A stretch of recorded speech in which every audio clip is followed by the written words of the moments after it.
Resident Evil has proven itself to be one of the most durable franchises in the games industry. Even entries that its biggest fans reject sell extremely well, and its jump perspectives and mediums with nary a scratch. It's fair to wonder if there will ever come a breaking point where it's changed so much from its original vision that it translates into lost revenue. Resident Evil Village tests this theory with its focus on vampires and werewolves at the expense of The Walking Dead. In Resident Evil 7, Ethan Winters survived a Texas Chainsaw Massacre-style family retreat to rescue his girlfriend Mia. As Village begins, Ethan has settled into a domesticated life with Mia and their newborn Rose when the family gets an unexpected visit from Chris Redfield. He shoots Mia dead, beats Ethan unconscious, and takes the baby. Mia! When Ethan comes to, he finds himself in a small hamlet in Romania, hell-bent on saving his daughter. Hey, wait. Do you mean Rose? Is she here? Rose! Rose, yes. To do so, he must blast his way through a murderer's row of lieutenants before taking on the lead witch, Mother Miranda. Silence! My decision is final. The base structure of the plot is solid, but common sense eventually gives way to excess and bluster. It creates plot holes and implausible moments, but there are just enough unexpected twists to offset the nonsense. The story's strength is how it develops Ethan as a character.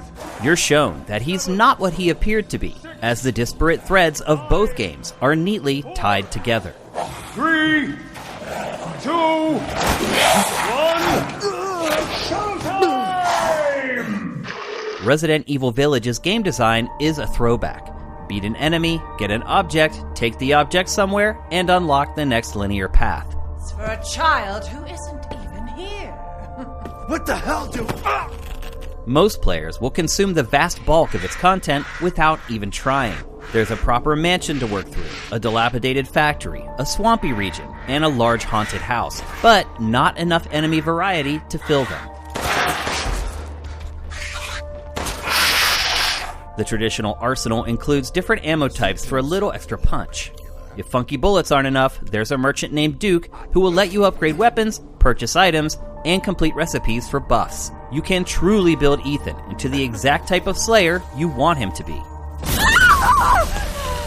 There's also a single-player option called Mercenaries, where a map is flooded with enemies and you must kill them all within a time limit. It's a novelty at best that's driven more by memorizing spawn locations than skill. Resident Evil Village has very limited connectivity. You can visit the official website to see campaign completion times sorted by difficulty setting, and that's it. An online multiplayer suite called Reverse is coming, but it's already been delayed once. When it does launch, it will include an all-star cast of heroes and villains from all the games in the franchise. Once you die, you become a villain hunting the other players.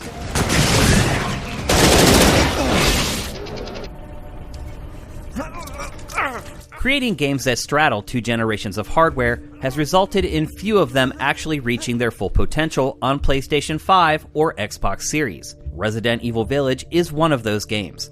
It's easily the best-looking Resident Evil ever, and a noticeable step up from Resident Evil 7. But we've now seen what these machines are truly capable of, and it falls short. The environments are appropriately spooky and unsettling. The character designs are also great, but the illusion that the hair shading is supposed to create never materializes. It's slathered in ray tracing and runs well in 4K, but its small environments should help it achieve far more. I believe Cassandra caused all this mess. There are plenty of things that go bump in the night in Resident Evil Village, and they all sound terrifying.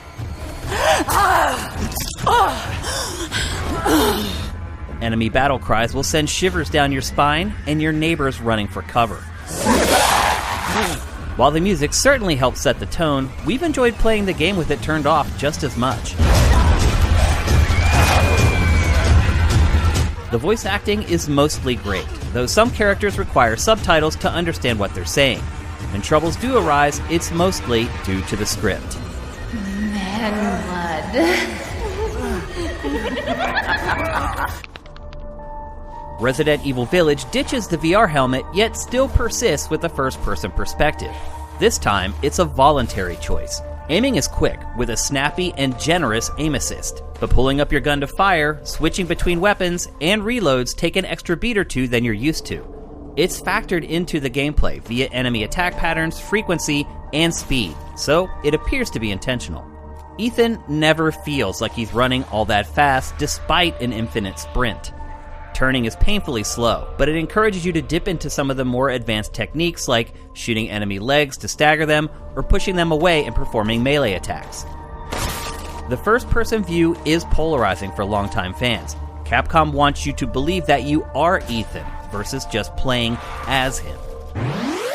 Thanks to detailed maps, making headway in Village doesn't present much of a challenge. Typewriters are tucked around the levels for hard saves, and there are generous checkpoints to keep retreading known ground to a minimum. A currency called Lei gates almost all the upgrades. If you like to root around and kill a lot of enemies, you'll find yourself flush with cash. This almost eliminates the need to conserve ammunition, which cranks up the action at the expense of tension. On its normal difficulty setting, Village doesn't put up much of a fight, and regardless of the difficulty setting, the challenge is uneven. One of its most difficult sections is very early on.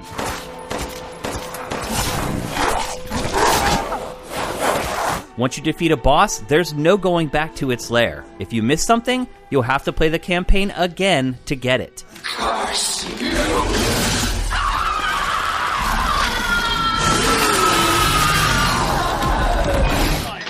Clocking in at around 10 hours depending on your skill level. When the credits roll, expect to want more. There's a New Game Plus with multiple difficulties and modifiers you can unlock that quickly turns it into a fun toy to fiddle with. Mercenaries mode has just 8 missions across 4 different environments, so its staying power is limited. The reverse multiplayer mode will eventually be added, but who knows just how good it will be. Resident Evil Village is a huge departure from the legacy games in the series, embracing the broader supernatural creature mythos and playing in first person. It works because everything else has been reverse engineered around these constructs. Its biggest strength is that it teleports the player to someplace convincingly foreign, strange, and terrifying. If video games are a great way to escape, Resident Evil Village is an embodiment of that ideal.